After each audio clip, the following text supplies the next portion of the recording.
At the close of 2006, the Haifa Street area was everything wrong with Baghdad. For locals, a battleground of sectarian cleansing, where U.S. troops counted 100 corpses in the month of December. For those troops, a gauntlet of small arms fire and IEDs. Throughout early January, U.S. and Iraqi forces waged battles for control of the area with militias, insurgents, and al-Qaeda fighters, with blood spilled and lives lost on all sides. Handing the enemy a military defeat wasn't the problem. It was having to return to do it again and again. Enter the soldiers of Crazy Horse Troop 49 Cav, assigned to the area in mid-January. They were wading into a sectarian battle of attrition. The Sunni residents who lived on a few formerly prosperous blocks along the Tigris River's western bank were surrounded by Shia extremists who wanted them out. Militias came from across the street and across the river, so the Sunnis had welcomed insurgents, al-Qaeda, anyone who would fight back. For Crazy Horse leaders, the obvious first step was separating the combatants. Mainly, we focused on the sectarian boundary.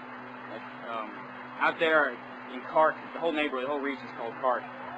There's the one side Shia and the other side Sunni. And we focused on kind of keeping those two neighborhoods away from each other, and keeping the violence between the two neighborhoods kind of down. Still, at the start of February, it was even a battle to try and help. Knowing the area's poorest people were still afraid to go to the market, Crazy Horse Troop would go out on humanitarian missions with food and medicine, and find them refused. Sunnis feared that to be seen accepting anything from the Americans would mean a visit from the Shia death squads. But the Americans, coordinating constant patrols with the Iraqi army, kept coming back, again and again, and the residents began to believe. There was nobody on Haifa during this thing, not a soul. And this is what these guys have been doing, the soldiers of Crazy Horse. Been out there every day, 24 hours a day, reassuring the population. They feel a lot safer with us out there. These days, neighborhood streets are no longer empty, and humanitarian drops now have no shortage of takers. Crazy Horse Troop's humanitarian missions come with their own kind of heartbreak. In what has become a survival society, humanitarian drops like this mid-February handout of blankets and kerosene heaters, which draws a frenzied crowd even as Iraq's weather is warming up, always seems to come up a little short. They had about 500 heaters, 500 blankets. The mission started about an hour ago. As you can see, it goes pretty quickly. A lot of people show up. We order more. We'll probably be back in another week and make another drop and get these guys some more blankets and heaters. Kind of disheartening because a lot of people don't actually get some stuff. Even though they're all trying to fight to get in, a lot of people don't get to get anything, so they go back and thinking, oh great, only certain people get it, we don't get it. So it's kind of a battle of back and forth. We come back again, same people are going to fight to get in the beginning, the weaker ones aren't going to get anything again. Just kind of hard to actually do this and watch people not get stuff and walk away brokenhearted or whatnot. But with the stalls already starting to reappear on Market Street, U.S. troops know they're not here to revive Haifa Street's economic life all on their own. Their most important task is maintaining the sense of security that can make that possible, and that they've so far been able to bring back here. A lot of people are happy. A lot of people moving back into this area. It used to be a ghost town, and now everybody's moving back in. They feel safe. Got all the little kids running around the street asking for footballs, soccer balls. U.S. and Iraqi forces have control of the streets of Haifa now, and something like normal life returning to them. Some of the gains are easy to measure. Murders are way down. There were 130 dead bodies found in Kark in December. We found in the last 3 weeks between 11 and 15. So it's a significant reduction in murder and ethnic violence, sectarian violence there. It's more proof that counterinsurgency is all about relationships. Provide security, you get trust. Whatever you want, I'm in this area, like I know everything here. And trust breeds more security. We have a lot of informants out there that help us do our job. I mean, more than we can count, really, and I've never thought that would happen. I mean, it's more than I can manage. Each platoon manages their own informants / local sources that help us key in on some of the problems and some of the militia activity or insurgent activity. They've also discovered that a constant presence is making them safer as well.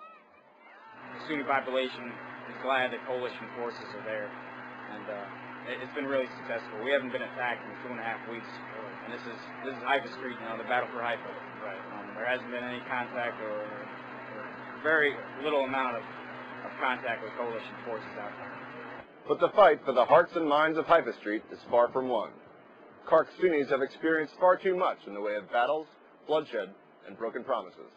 Many times, yes, there are militias. U.S. troops still sense suspicion on the part of the locals that the Americans will really be there for them at the end of this story. We've had people come up saying, asking us if we're going to stay here the whole time because they feel safe. They said if we leave, they're leaving, and they won't feel safe anymore while we're gone. So. What we would like for him to do eventually is to join the city council. Because right now, only Shia controls the city council. There are no Sunnis. I think I'd get that. He's full of scare to go with the Americans, stuff like that. Then again, the kind of commitment it'll take to convince them may finally be on the way. With the surge, there's going to be 2 battalions out there, and that's when we're going to try and look to establish platoon-sized CPs out there, and so that's coming. It's just that surge hasn't hit us yet. Right now, our troop is just trying to keep the violence down until more U.S. and Iraqi forces have gotten out there. The people of the Haifa Street area still bear Baghdad's wounds. In a counterinsurgency, there are always more friends to make. Always more trust to build. Always a new generation in need of a fresh start. But on this particular Saturday, in this struggling neighborhood by the river, it'd be hard to blame U.S. and Iraqi forces for starting to think that their continuing battle for Haifa Street isn't maybe, just maybe, able to be won. I'll tell you what, I was out here 2 weeks ago, and the streets were bare.